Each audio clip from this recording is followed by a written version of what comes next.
treating an individual as an individual, the person behind the performer, and the idea that you as their coach, you co-perform. You can't have a superstar player without a superstar coach. When you get better, your people get better.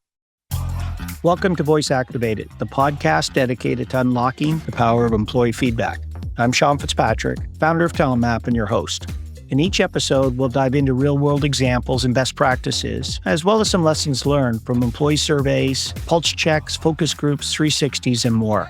If people are at the heart of your business, you're in the right place. Expect open conversations, practical advice, inspiring stories from companies that are getting it right, and some reflections from those who've hit a few bumps along the way.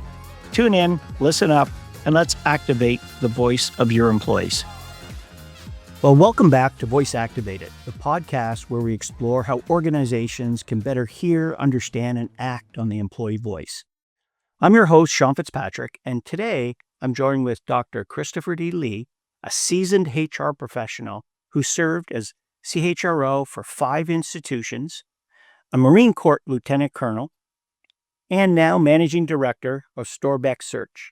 We'll unpack how decades of experience in leadership, search, and higher education has shaped his approach to building real listening cultures, one where feedback drives action and trust grows stronger. Christopher, welcome to Voice Activated. My pleasure. My pleasure to be with you. Over the years, as a CHRO at institutions like William & Mary and Virginia Community College System, how did you structure formal listening systems beyond surveys to keep, real-time pulse of employees? How did you go about thinking about that and working with those institutions? That's a good question, Sean. I'm going to talk to it at 2 different levels. Obviously, having been an HR professional, it is hard to think about organizations without thinking about yourself as a leader, as well as the leaders you support, right? And so, as far as formal listening systems, I would describe, my work, obviously, on my book on performance conversations was built upon this idea of having rich, robust conversations with employees, that are really kind of a 21st century view of performance management. I'm one of those leaders or authors who early on, as early as 2006, made the argument that traditional performance management did not serve its intended ends, and that having robust and rich two-way dialogue with employees was close to the management holy grail. So we can kind of, unpack that a little bit later. You had asked me a question in writing or sent me a note earlier, and it said it's about a formative moment. And let me give you a formative moment. So I'm the chief HR officer at Bates College in Maine. Had a veteran admin assistant. Her name was Lucy, who was amazing. She was A+. And I noticed that the 3rd year we're having our performance kind of, management discussion, and she had a handkerchief with her, right? And she cried. Now, she cried at the first 2 as well, but it took me, I was slow to catch on, right? She came prepared to cry. And I was thinking, why? And we talked about it. And she said, because I know that I'm going to get negative feedback. It's going to be hurtful or whatever.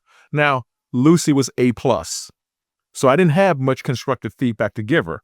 But because of the trauma from her career, she came to those events prepared to cry. Now, the first 2 went really well. It was kind of like saying, hey, I'm new. You're amazing. I've learned a lot from you. Here's how we can tweak getting better together. So it wasn't negative, but she cried anyway because an ounce of negativity. So I would say to you, Sean, hey, let's have a performance discussion on Thursday, and you spend the whole week knowing and planning and expecting to get negative feedback. So that propelled me to create the performance conversations method, right? It's like, this didn't make any sense. An A+ employee who's traumatized by getting feedback, something's wrong. And so that's how I went there. And then from there, from 2002, for 20 years, I, had a Tuesday afternoon conversation with someone on my team, one-on-one conversation, performance conversations method evolved from that, about how to create a new dynamic of listening and working with and bringing out the best in people. Well, it's interesting because, when you talk about employee listening, a big part of it that we encourage it and how we think about it, it's really should be a two-way dialogue. All right, listening is just not about collecting data. How we talk, yeah, it's a starting point. You got to collect the data, get their input, but that's really the starting point. Now you can have a dialogue as a leader or manager. Once you have a starting point, and data is often useful to have that touch-off point. It certainly doesn't tell you everything. But it'd be interesting to hear because, yeah, I've heard about that where like years ago, a number of years ago, maybe 5-10 years ago, you heard of different companies getting rid of their performance, feedback. Oh, it's not working and it's not effective. It's just really used for compensation. It wasn't really used for improvement, coaching, performance. It'd be interesting to hear how you've thought about that because it sounds like you've really, writing books on it really starts to make you crystallize your thinking, I'm sure, as to what works, what doesn't. So I'd like to hear what is it about performance commerce and how they're different from what you might consider traditional ones. Oh yeah. So thank you. For me, that's a lot. So, but let me kind of go into it. So I published Performance Conversations, an alternative to appraisal in 2006. Early scholar to make the argument traditional appraisals don't exist. At the time I was looking for a publisher, and the Society for HR Management, they were like, "Hey, Chris, we really like this, but we can't publish it because in our catalog, we have 24 books to say they do work." Right? Now, 2020, right? After the revolution that you talked about in 2015, 16, when Accenture, Deloitte, you know, all of these other companies went away from it, they're like, "Hey, Chris, this is timely." So, for Performance Conversations 2.0, where I expanded upon the model, they were happy to publish. So that just tells you what happened in that ensuing 15 years about how the world, thought about it different. Now, I'm going to say here as a kind of clarification, the Performance Conversations method is not an appraisal. It is a performance improvement system, right? So that is what changed. So what changed was people realized that it was something you need to do more than just ask for feedback, and really spoke to what you just described, Sean, and the whole idea of it has to be two-way. It has to be at a certain amount of employee involvement and engagement because after all, it's their work. It's their output, it's their career, it's their income, right? All of those things are in play. And if they're not fully bought into the conversation and the results of it, then you're probably not going to make progress, right? And one of the words I use to describe once you get to that point is rapport, because here's where the biggest gap in the management literature exists. So you got all this management literature about a variety of things to include performance management, but what it misses is one key thing, and that is relationships. In order to have, a relationships that's productive, you have to get to rapport. And that rapport means that you and I have an open and honest and fruitful conversation to the degree to which I'm willing to tell the truth. Because it goes like this, Sean. If I'm sucking wind, if I'm not doing well, if I don't understand, I'm not likely to go to the person who's going to evaluate me, judge me, and give me a performance rating and say, "I don't know, I'm confused, I need help." And you use that information to make economic decisions. So we have to have a relationship so rich that I'm willing to say, "I don't know, I need help." And trust that you're not going to use that information against me, that you're going to use that information to help me. And that's what a performance conversation is designed to do. In theory, that's really good, right? It's, I think even if you talk to managers, they'd be, yeah, I'd love to get, a lot of them would love to get there. But if you think about how do they go about doing it? So sometimes we get feedback on, and we do a lot of employee feedback, a lot of surveys of different types. Often when we ask, does your manager clarify your goals? Does your manager coach or support your work and stuff? Was I have not talked to my manager in, weeks or months, you hear sometimes. And it's like, or I've never had a performance review, or sometimes they'll often use performance review or performance appraisal, whatever system or terminology they're using in that organization. So that's quite a leap to be able to have a rich, deep, trusting, psychologically safe discussion from an environment where I barely know my employees and don't even, are they married? Are they not married? Do they have kids? Are they not, what are they doing for free time? Like that's a deep investment that they have to put in. So how do managers go about that? Or how do you actually implement something like that? Simply, Sean, I know it sounds, kind of pie in the sky, but that's what the performance management method was designed to do, exactly what you described. And you used the word I love to use, which, obviously comes from Crucial Conversations, which is psychological safety, right? Do I feel comfortable in telling the truth, and, and that we have a fruitful and nurturing conversation? So it's simple as this. Stephen Covey, the second, right? He has that book, The Speed of Trust. Right? How do you build that? So I'm just gonna, offer that the performance conversations method is simply this. It is a series of brief, structured conversations about things that matter the most. Simple as that. A planned series of conversation at some interval. And those intervals I would recommend are between 4 and 16 weeks, depending upon two factors. The first is the individual involved and the type of work that's being performed. Rookies need more attention than superstars or veterans. So more often, could be monthly. And superstars could be quarterly. Then the type of work you're doing. If you're doing work that is fairly consistent and stayed, predictable, then the period of time can be longer. But if it changes often, it needs to be shorter. So between every 4 weeks, could be monthly, could be every 6 weeks, could be every 16 weeks, you need to have a planned, pre-planned series of conversations. Now, by having more conversations, you get to the speed of trust idea. Trust can be summarized into a word that this gentleman who was a college president here in the States, a friend of mine called Ted Raspill, he was at Brightpoint Community College. He says, trust is about predictability. Can I predict how you react or what you might do, right? So by having a planned series of conversations, I know what's going to happen in those conversations. And those conversations, hopefully, are refueling stations. They're pep talks. They're opportunities for us to work on things together, two-way sort of conversation. So that's the series, and it's planned. The employee knows that I'm going to get my leader's undivided attention every other month, if you're by month, right? And that's an opportunity for that meeting to be about me and what I need to be successful. All right, so brief, structured conversation. So 20 to 30 minutes.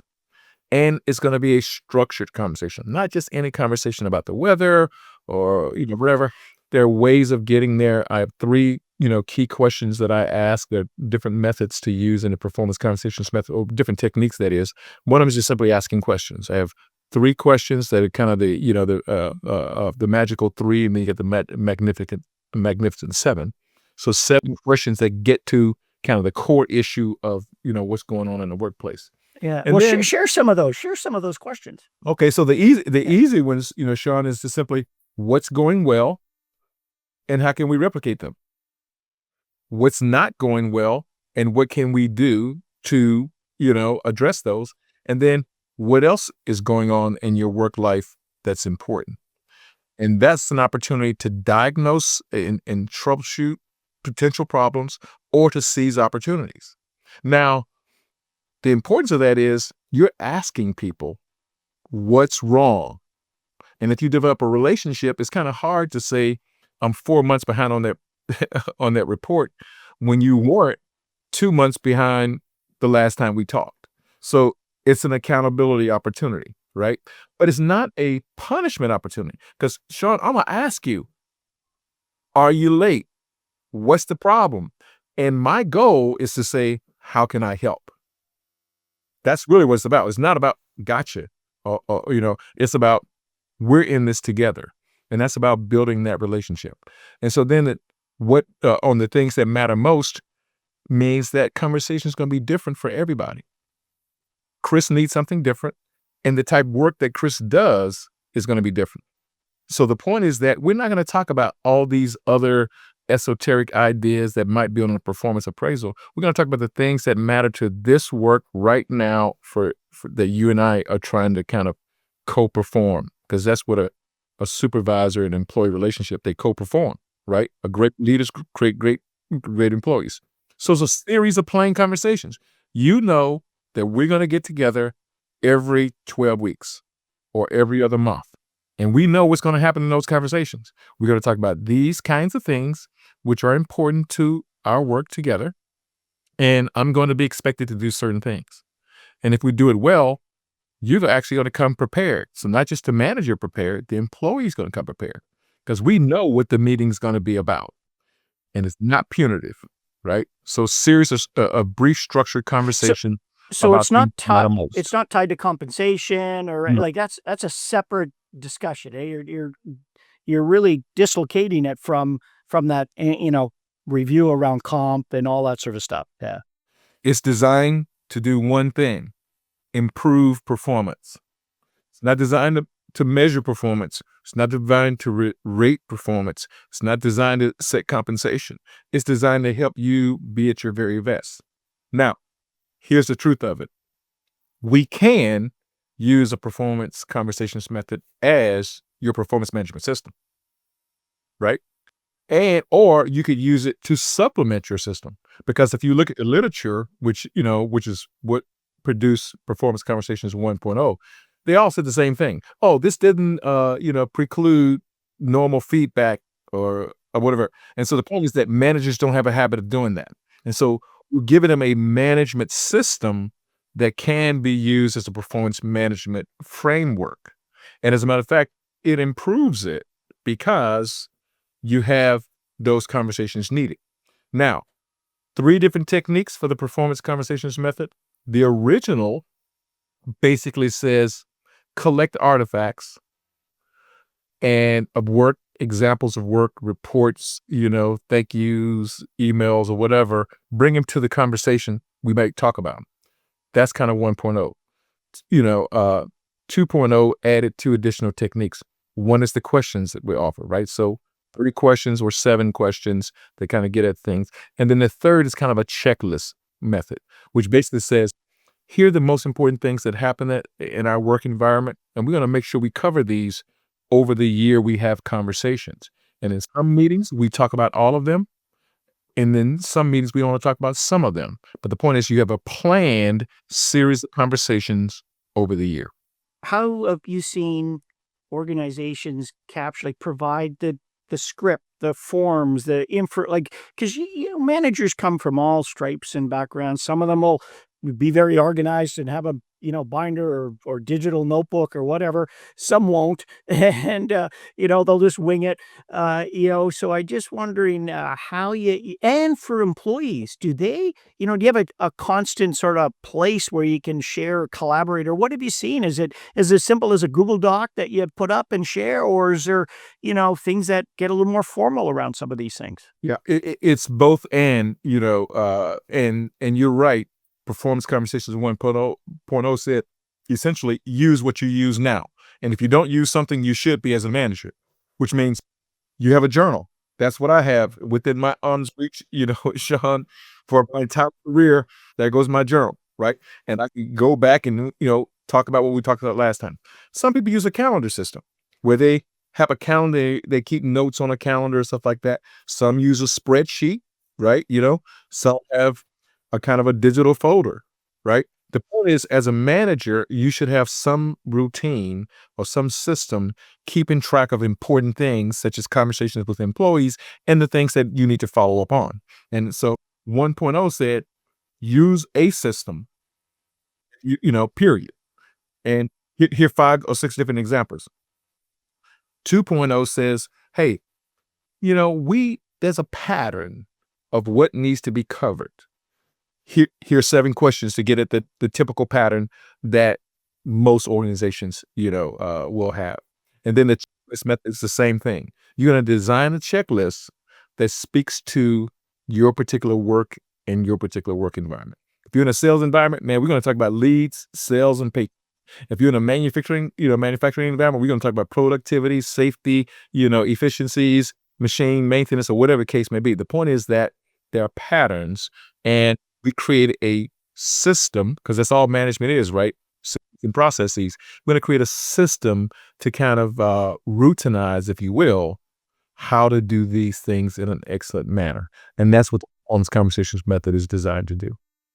So you've talked about the magnificent 7, the key 7. What are those? You've touched on the 3 big broad ones, and tell us a little bit about the 7. All right, I'm going to have to grab my book because that's why I wrote them down. I can't remember everything. Or at least 5 out of the 7. Yeah. So the three obviously that we've talked about, goals. What about action plans and goals? One. Yeah. Like for work, for the next quarter or next quarter of the year or whatever. Yeah. Okay. Things that are important. Relationships. How are your work, relationships? And then there's a 6th one in there, which I can never remember. I'll figure it out. But the 7th one is the most important one, which I think, which is, what can I do to help you, Sean, do your very best work? That's the last question. It's not to help you do your job. It's not to help you work, to do your very best work. That is the ultimate accountability question. Because as Sean says to Chris, what can I do to help you do your very best work? Then Chris has no excuse to not produce excellent work, because he got all the support and guidance he needs. Now, here's the tricky part. It's also the ultimate accountability for the leader. Because if Chris says to Sean, I need a better computer, I need clear instructions, I need more realistic deadlines, or whatever the issue is, Chris has said, the reason I'm underperforming is because I don't have everything I need. And I'm telling you specifically what I need. Right? And so it's really the ultimate accountability question for both parties. Right? So that's the whole idea of asking a series of questions that are designed to move folks, forward.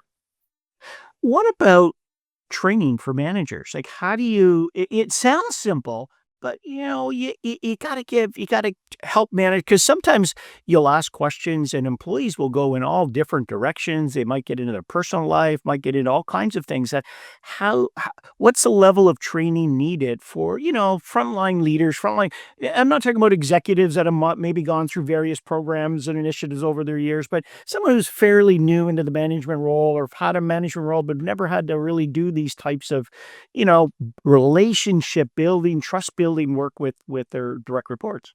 Yeah, very, very good and very prescient thinking there, Sean. The 7th question is, how are you? And I asked that last, right? And, some people would disagree with that perspective, but the book offers lots of reasons why that's last. Because you're right. Sometimes if you get chatty employees who like to get off subject, sometimes you can start with, how are you? And you find out about the grandkids, the vacation, and they're prepping you by throwing in little things along the way that are excuses for not performing. So I found that to check in becomes, on the person, because you need to check in on the person as well, because the performance is done by a person, not, in addition to a professional. So the book talks a lot about that. The Performance Conversation method manages both the person and the professional, because you cannot manage me if you don't know me.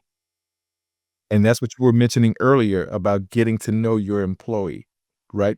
Because giving this feedback to Chris and exact same feedback to Sean gets you different results because of the people involved and the relationship. And that's the big gap in management literature. It speaks to the performer, but it ignores the person. And that's what relationship and rapport is important. So how do you get there? And that's why those questions were created, to create the structure so that those things are done in a predictable, and more efficient and effective manner. It helps to manage the relationship. It helps to manage the workplace. It gives you a certain rhythm and timing and a focus on the structured part of the conversation.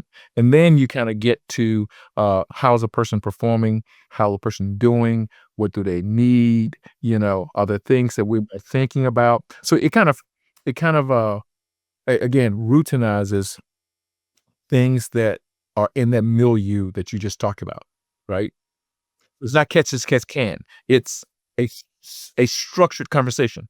Now, the performance conversations 2.0 has a long subtitle, and I have to read it too because the joke is that you write the book, the editor determines what the title is because they say you can write it, but we have to sell it. So it's how to use questions to coach employees, improve productivity, and boost confidence, right? So asking questions is an art, and the book talks about that and how to do that better. And so here's an example. So the performance conversations method is a series of brief structured conversations about things that matter most. Every manager uses a series of brief structured conversations with questions, and we call that not a series, but a one-off, and that's an interview. Same idea. It's a series. It's a series of structured questions in a one-time scenario to find out if a person has the goods, the capabilities, the experience. So we use the same method flipped for how well you've done at the job we've hired you to do. Interesting. If I think about this, if I pick a 1,000-person or 5,000-person organization, and they got hundreds of managers, how do you introduce something like this? How do you ensure the different departments are somewhat consistent? Because you could have one department, that's really embraces this and does it because maybe the VP or executive VP or whatever is really deep into this. Another one just doesn't think it's so good, doesn't do it, so it doesn't happen. How do you go about thinking about just rolling this out and getting it used systematically across the whole organization? Yeah, I've done it for a lot of organizations, and there's an art to it, and that art is related to the mission and purpose of that enterprise. So how we quote sell it to managers is this is not a performance management system. This is a performance improvement system. It's designed to help you as a manager achieve your objectives. So in some organizations, one organization, I think we called it conversations about the future, right? Mhm. Because we're a growth-oriented Yeah. organization. Yeah. And So it's another, always future focused. All the conversations are yeah, absolutely. generally, yeah. Another organization, we call them retention conversations because they were in an environment with a lot of non-exempt employees, and people might leave for another organization for another 50 cents an hour, whatever. And it was about understanding and knowing your employees, them coming to you with a possible counter, say, hey, I need to make more money, I'm about to have a kid or whatever. And the point is that how would you know they're thinking about it unless you had an opportunity for their employee to come raise their hand and say, I want promotional opportunity, I need to make more money, or I'm having problems with my coworker. The performance conversation creates that opportunity. So the point is that as I've worked with different organizations, we've crafted the methodology around the primary needs of the organization. What are the three big issues around managing people? And then we build a system around that. So works easy in a professional knowledge kind of profession, right? Accountants, lawyers, IT people, HR people, whatever the case may be.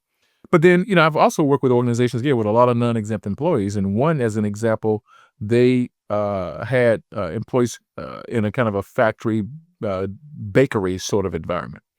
And so you had individuals on basically lines producing goods, that sort of thing. And the method we used for them was to have the leader have a 5-minute conversation with every employee, essentially over about a 2-week period of time.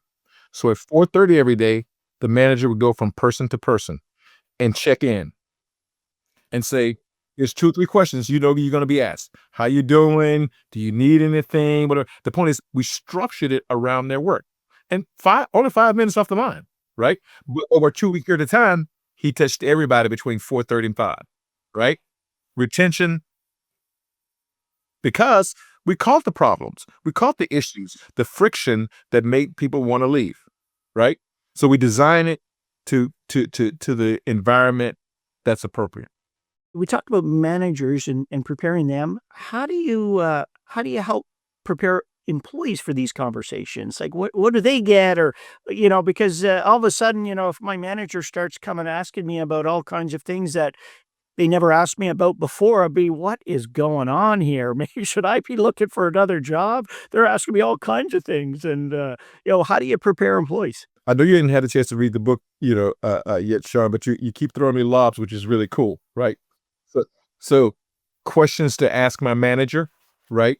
Uh, Interesting, questions to ask myself before I talk to my manager, right? So you're absolutely right, because we're preparing the dyad for a two-way conversation. It's not a one-way conversation. A conversation can't be one way. I'm not giving you a rating, and I'm not telling you what you've done good or telling what you've done bad. It's a conversation. And so the whole method is designed to prepare both the employee and the manager for the conversation, right? And, and really good employees, I did it for 20 years. My pattern was 1:30 Tuesday afternoons. I had a performance conversation with one of my direct reports, right? So I had 6 direct reports every 6 weeks. If I had 8, it was every 8 weeks, or whatever the case may be. And I had that conversation. The star employees, man, they ran the meeting. They knew that I was going to get Chris's time. And that purpose of that meeting was to help me perform better, to help me grow, to help me stay on task or whatever. And they would come and say, here's what I want to talk about today. Now, I structured those conversations. There's different ways you can structure those with different questions or different prompts. But the point was, the good employees reveled in the opportunity to get their leaders' undivided attention. Sure. Yeah. Because they're thinking, okay, here he's or she or they're a tool that I could use to help perform better. How do I best leverage this upcoming opportunity? I'm meeting with them to get more information, training, tools, resources to achieve what I want to achieve as an employee. Yeah, I like that. Absolutely. Sharing the responsibility for outcomes. The traditional method is the supervisor's responsible. We train employees to say, hey, this is your job. This is your career. This is your livelihood, right? This is your growth opportunity. This person, their role is to help you do that. And so when we train the leaders, right, and then the managers and the supervisors and the employees, we train them slightly different, but with all the same idea. And so if we do it well, then the employees, they hold their leaders accountable. Because what they say is, hey, Chris, we haven't had a performance conversation. When are we going to have our performance conversation? Right? Right? Because they know it helps me. Right? And there's a protocol in the book about what to do, because managers are busy, and about should you postpone, or cancel, meetings. Right? There's a protocol, around doing that. You want to give employees the latitude to do that, but not all of them, because sometimes they're canceling because they don't want to be held accountable. Sometimes they're canceling because they're working, right? And so the point is, there's like 6 or 7 scenarios. It's like, in this situation, you reschedule. This situation, you postpone. This one, you cancel, right? Depending on the employee and the work involved. But the whole point is that 20 years perfecting the methodologies, right? How to engage employees in a way to bring out the very best in them. What percentage of organizations you think out there now approach it like this performance conversations? Whether it's this method, your method that you've walked through, which is great because it's simple, it's easy to picture, it's easy to understand.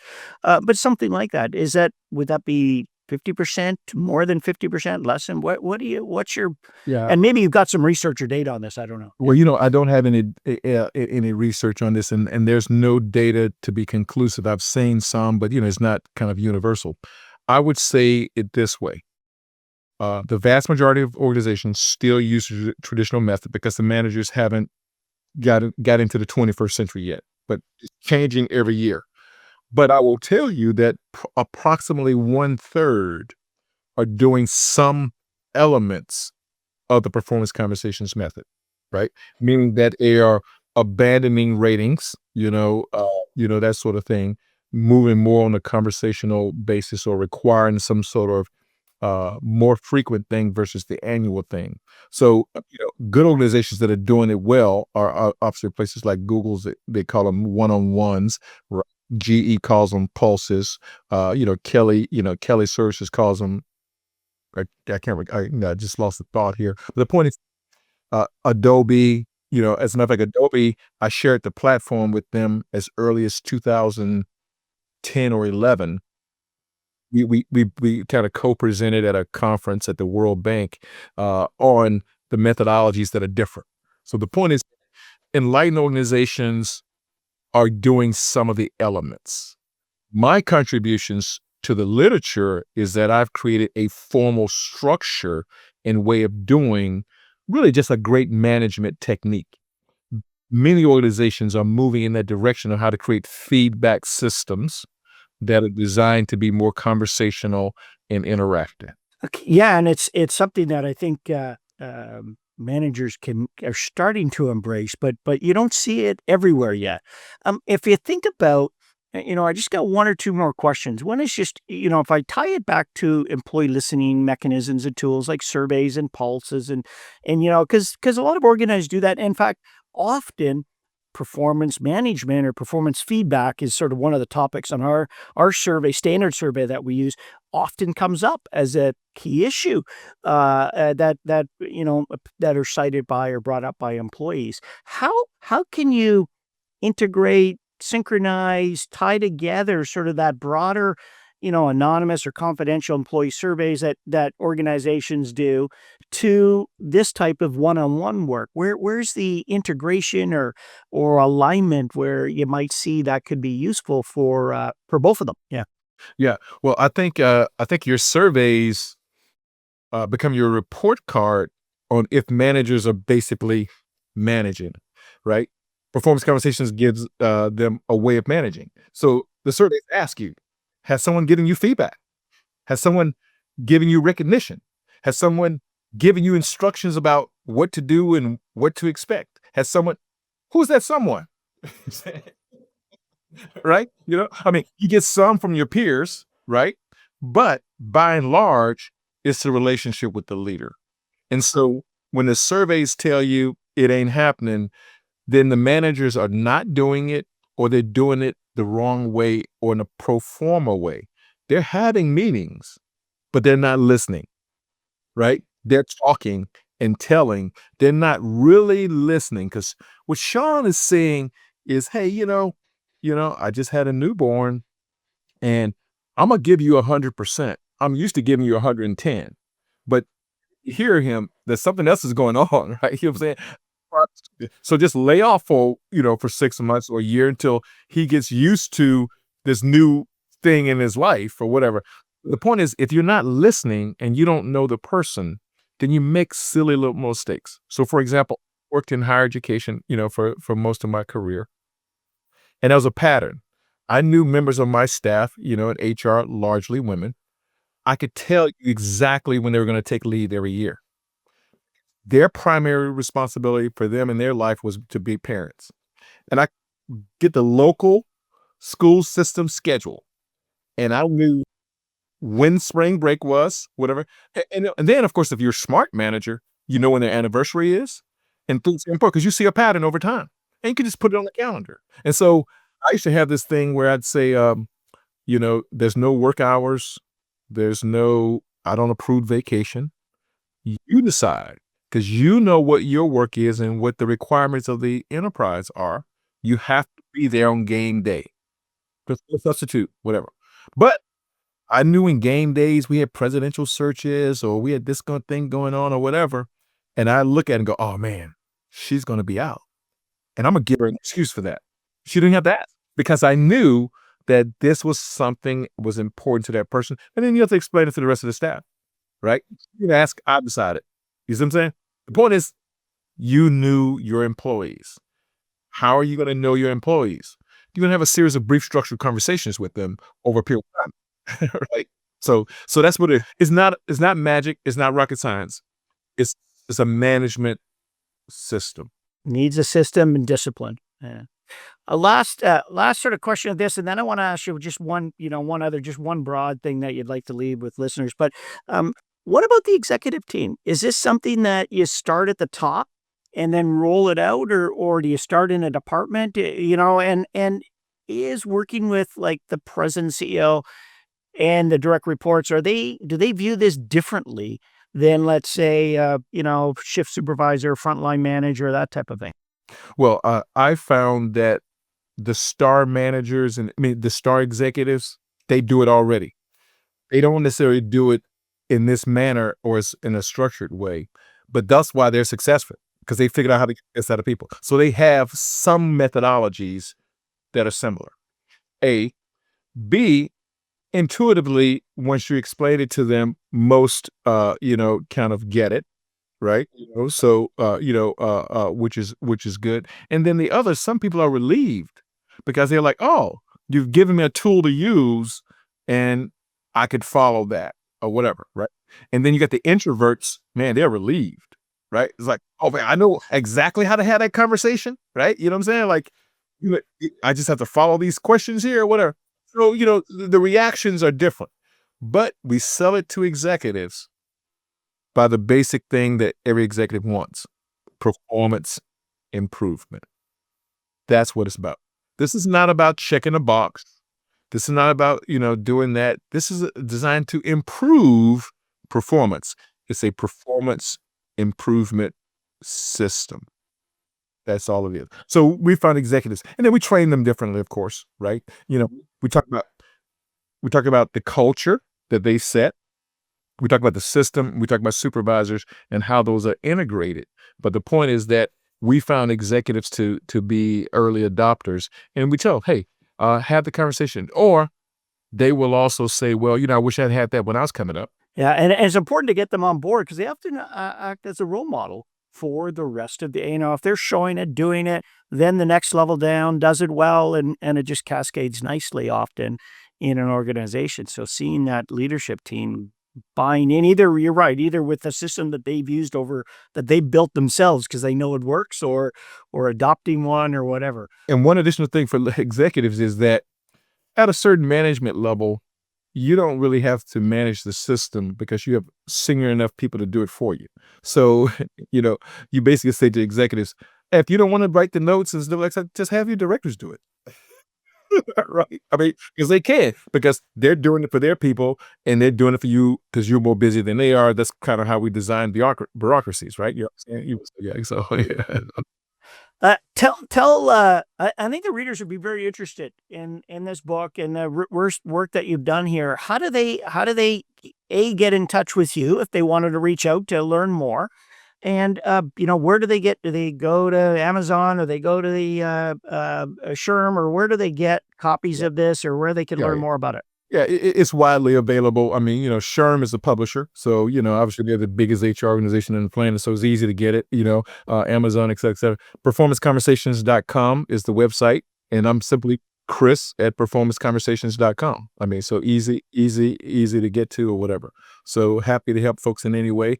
I'm a little bit of an HR evangelist, right? In that, I think, we do better by our people and have a more productive work environment, with the key, if we treat employees like people, right? Developing rapport. We forget the person inside of the performer. And I think you unlock human potential by focusing on that coaching approach, which is to get to know that performer and their quirks and their needs and their, kind of maladies, or, or just the thing that makes them tick. And the only way you do that is to get to know them through a series of brief structured conversations, right? Over time, you get better and better at tweaking how you work and relate to the other person. The 20th century model is over. That I'm firm but fair. I treat everybody the same. That's for the birds. It's 21st century model. You tell the whole team, go get them, and the same thing. 21st century model is like a tennis coach or the golf coach. No, I'm coaching Chris or Paul or Susan. And Susan is different than Chris. And I got to tweak myself to give her what she needs. And you get there by learning that person, interacting with them, and hearing what they're saying, right? What they need. I like that analogy of a golf coach. Everyone has a unique swing, something slightly different, and they all can hit the ball and, get them into the hole and maybe get a par or bogey, but everyone does it in a different way. There's no standard out there. So that's a really good analogy. If there's one last thing, if there's anything you'd like to leave our listeners with, one last sort of idea or suggestion, just what would that be? Yeah. I think I should just share that with you, is treating the individual as an individual, the person behind the performer, and the idea that you as their coach, you co-perform, right? You can't have a superstar player without a superstar coach. It's a dyad. When you get better, your people get better, right? So focus on the idea of co-performance, and I think that helps to unleash the collective's potential. Well, Christopher, that's an excellent way to wrap up this podcast. And thank you very much. And I think there's some great nuggets in here. Really like that idea of working together to achieve the goals, not the manager, driving performance through metrics and putative type of approach, but trying to work together to achieve what makes sense. And some of your approaches are so simple for managers. I think it's an easy tool to adopt or a process to adopt, whatever. And I'm glad you have some resources where some of our listeners can learn more. And all of this will be in the show notes. So thank you very much. And I'm looking forward to improving performance one step at a time. Thanks, All right. Christopher. Excellent. Thank you. Thanks for listening to Voice Activated. If you've heard something that got you thinking, don't keep it to yourself, share it. Talk about it, put it into play. That's how better workplaces get built. When you're ready to move from insight into action, head over to TalentMap.com. You'll find tools, resources, and strategies to help you lead better with clarity, empathy, and impact. And make sure to follow or subscribe so you don't miss any more real conversations with leaders who know that some of the best ideas for change don't come from the top, but from those employees closest to the work.